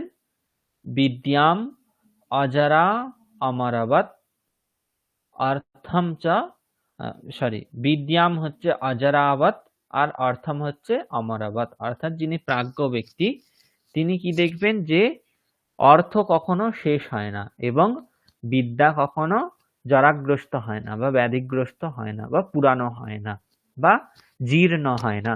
ঠিক আছে, এটা কে ভাববে? প্রাজ্ঞ ব্যক্তি যে সে ভাববে। আর যে অজ্ঞ ব্যক্তি সে কি ভাববে? যে বিদ্যা হচ্ছে অর্থ হচ্ছে অমর নয়, মানে মরবত, অর্থাৎ অর্থ তাড়াতাড়ি শেষ হয়ে যাচ্ছে। আর বিদ্যা হচ্ছে কি অজরা, অজরা নয়, তার কাছে বিদ্যা হচ্ছে জরাগ্রস্ত, ব্যাধিগ্রস্ত বা জীর্ণ, কিছু মানে আস্তে আস্তে লুপ্তপ্রায় হয়ে যাবে। কার কাছে? অজ্ঞ ব্যক্তির কাছে। কিন্তু প্রাজ্ঞ ব্যক্তির কাছে বিদ্যা এবং অর্থ কি হবে? বিদ্যাকে তিনি অজরাবৎ অর্থাৎ রোগগ্রস্ত বা ব্যাধিগ্রস্ত ভাবে দেখবেন না এবং অর্থকে তিনি অমরবৎ ভাববেন, অর্থাৎ অর্থ কখনো শেষ হয় না। এটি কে ভাববে? যিনি প্রাজ্ঞ বা বিদ্বান ব্যক্তি তিনি। তাহলে এখানে যেই চকারটা ব্যবহার করা হয়েছে এটা সমুচ্চয় অর্থে, অর্থাৎ দুটির সমুচ্চয় বা সংগ্রহ। ঠিক আছে, একই সঙ্গে দুটিকে বোঝাবার জন্য চকার ব্যবহার করা হয়েছে। ইতরে ইতরে যোগ যদি বলা হয় তাহলে রাজা রাজ্ঞী চ মাগধী, অর্থাৎ মগধের রাজা এবং রানী আসছে। ঠিক আছে, তাহলে এখানে ইতরে ইতরে যোগ বলা হচ্ছে। সমাহারহা বলতে অনেকগুলো জিনিসের একত্রিত সমাহারকে যখন বোঝানো হয় সেই অর্থেও কিন্তু চকার ব্যবহার করা হয়। যেমন হচ্ছে বাকচা পাণিশ্চা পাদঞ্চা বাক পাণি পাদম, অর্থাৎ কথা, বাক মানে হচ্ছে এখানে মুখ, মুখ হাত পা এইগুলো সমাহারকে বলা হয় বাক পাণি পাদম। পরন্তু কিন্তু এই অর্থে চকারের ব্যবহার কি বলছে? অজাত মৃত মূর্খানাম বরম আদ্যৌ নাচা অন্তিমহা। অজাত, মৃত এবং মূর্খ এই যে তিন ধরনের, এদের মধ্যে বরম আদ্যৌ, অজাত মানে জন্ম না নেওয়া অথবা মৃত মরে যাওয়া ভালো, কিন্তু মূর্খ, মূর্খ হওয়া কখনোই ভালো নয়। বরম আদ্যৌ প্রথম দুটি ভালো, নাচা অন্তিমহা অন্তিমটি কখনোই ভালো নয়। কোন দুটো? প্রথম দুটো হচ্ছে অজাত অর্থাৎ আর মৃত, অর্থাৎ মূর্খ হয়ে থাকার থেকে মরে যাওয়া অথবা জন্ম না নেওয়াই হচ্ছে শ্রেষ্ঠ। অজাত মৃত মূর্খানাম বরম আদ্যৌ নাচা অন্তিমহা। তারপর অবধারণম অর্থাৎ নিশ্চিত অর্থে চপ এই অব্যয়টার ব্যবহার করা হয়। যেমন নাচা জানে তব মহিমানম, তোমার মহিমা আমি নিশ্চিত রূপে জানি না। ঠিক আছে, ইয়াদি যদি এই অর্থেও চ এই অব্যয়টার ব্যবহার করা হয় কি? জীবিতম চ ইচ্ছাসি মম বচনম শৃণু, যদি বাঁচতে চাও তাহলে আমার কথা শোনো। ঠিক আছে, তাহলে এখানে চকারটা যদি এই অর্থে ব্যবহার করা হয়েছে। ঠিক আছে, বলা হচ্ছে বা বিকল্প, অন্নম বা রোটিকাম বা রুটি নাকি ভাত, বিকল্প অর্থে বা অথবা অর্থেও হয় কাব্য শাস্ত্র বিনোদেন কালো গচ্ছতি ধীমতাম ব্যসনেন চ মূর্খানাম নিদ্রয়া কলহেন বা। অর্থাৎ এখানে যে বা এই অব্যয়টা ব্যবহার করা হয়েছে এটা অথবা অর্থে ব্যবহার করা হয়েছে। যেমন কাব্য শাস্ত্র বিনোদেন ধীমতাম কালহ গচ্ছতি, ধীমত, ধীমত শব্দের অর্থ হচ্ছে বুদ্ধিমান, যিনি বুদ্ধিমান ব্যক্তি তার সময় কিভাবে যায়? কাব্য শাস্ত্র বিনোদেন অর্থাৎ কাব্য পাঠ করে কিংবা শাস্ত্র পাঠ করে কিংবা বিনোদ অর্থাৎ সিনেমা ইত্যাদি দেখে যারা বুদ্ধিমান ব্যক্তি তাদের সময় যায়। কিন্তু যারা মূর্খ তাদের সময় কিভাবে যায়? ব্যসনেনা অর্থাৎ ব্যসনেনা মানে হচ্ছে জুয়া খেলা ইত্যাদি, নিদ্রায়া ঘুমিয়ে কিংবা কলহেনা ঝগড়া করে।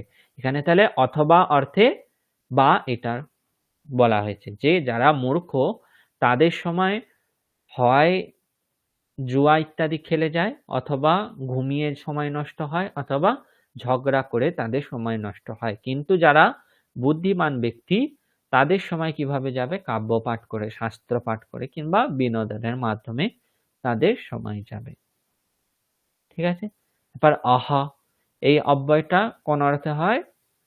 আচারাতিক্রমণম, মানে যেটা আচার আছে সেটাকে যখন কেউ উল্লঙ্ঘন করে তখন আহা এই অব্যয়টার ব্যবহার করা হয়। যেমন স্বয়ং আহা রথেন ইয়াতি উপাধ্যায়ম পদাতিম গময়তি, অর্থাৎ নিজে রথে করে যাচ্ছে কিন্তু তার যিনি আচার্য তাকে পদাতিম মানে হচ্ছে আহ, পায়ে হাঁটিয়ে নিয়ে নিয়ে যাচ্ছে। ঠিক আছে?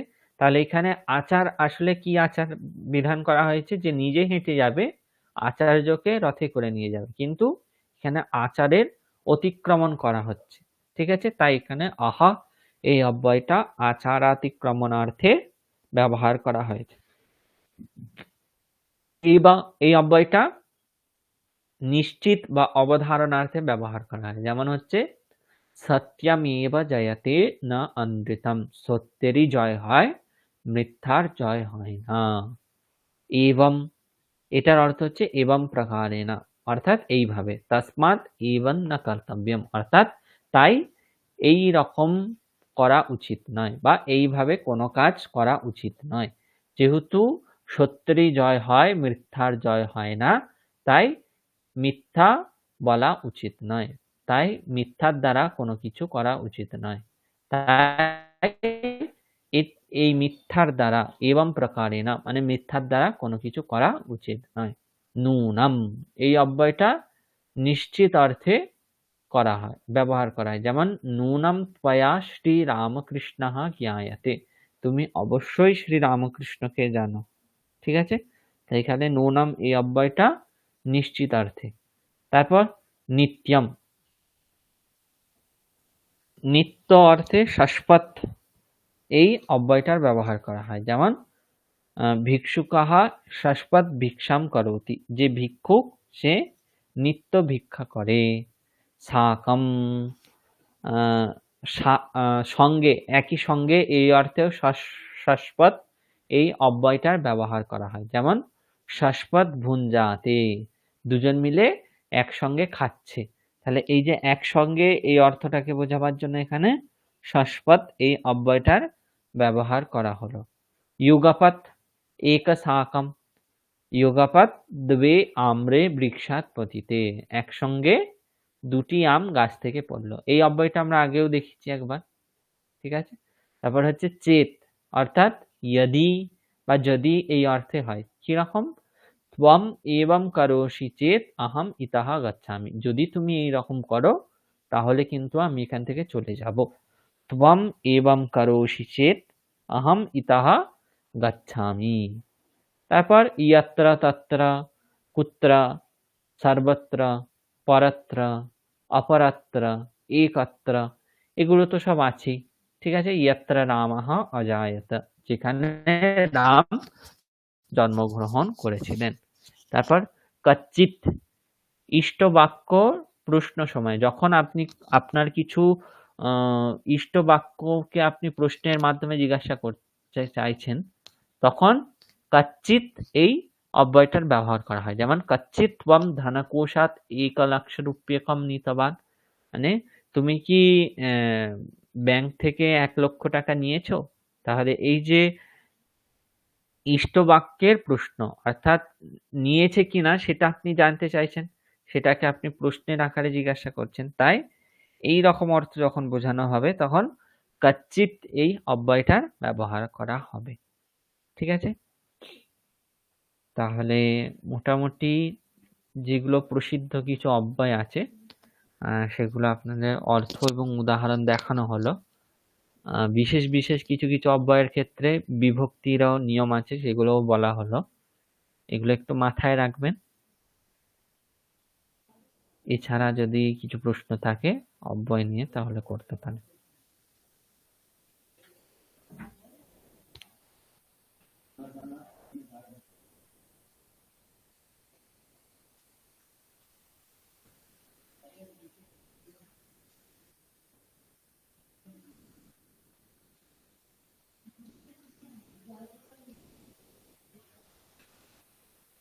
প্রশ্ন নেই, তাই তো? না স্যার। না স্যার নেই। আচ্ছা, তাহলে এতদূর পর্যন্তই থাক। ভালো লাগলো আপনাদের সঙ্গে পরিচয় হয়ে।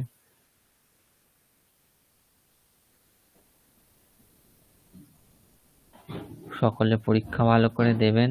যদি কিছু অসুবিধা হয় তাহলে অবশ্যই জিজ্ঞাসা করবেন। আর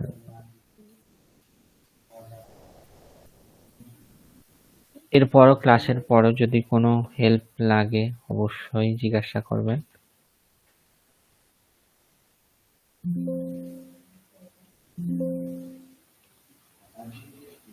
থ্যাংক ইউ স্যার।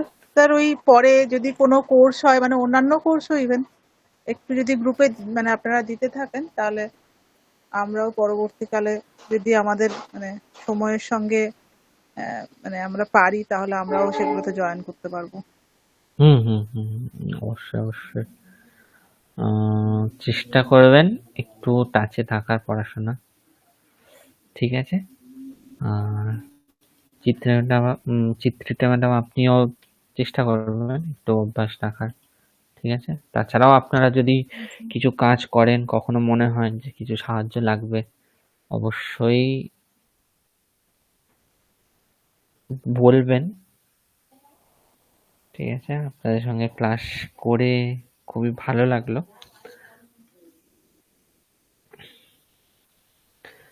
ঠিক আছে, তাহলে আজকে ক্লাস এখানেই শেষ করছি।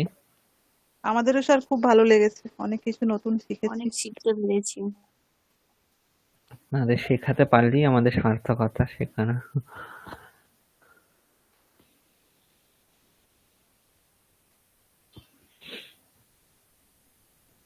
ঠিক আপনিও আছে, ভালো থাকবেন স্যার। হুম। হ্যাঁ অবশ্যই আপনারাও সবাই ভালো থাকবেন, ভালো করে পরীক্ষা দিন। আবার কখনো সুযোগ হলে দেখা কিংবা কথা হবে। ঠিক আছে, আচ্ছা, থ্যাংক হ্যাঁ ঠিক ধন্যবাদ আছে স্যার। সকলকে, নমস্কার। হুম, ধন্যবাদ। নমস্কার।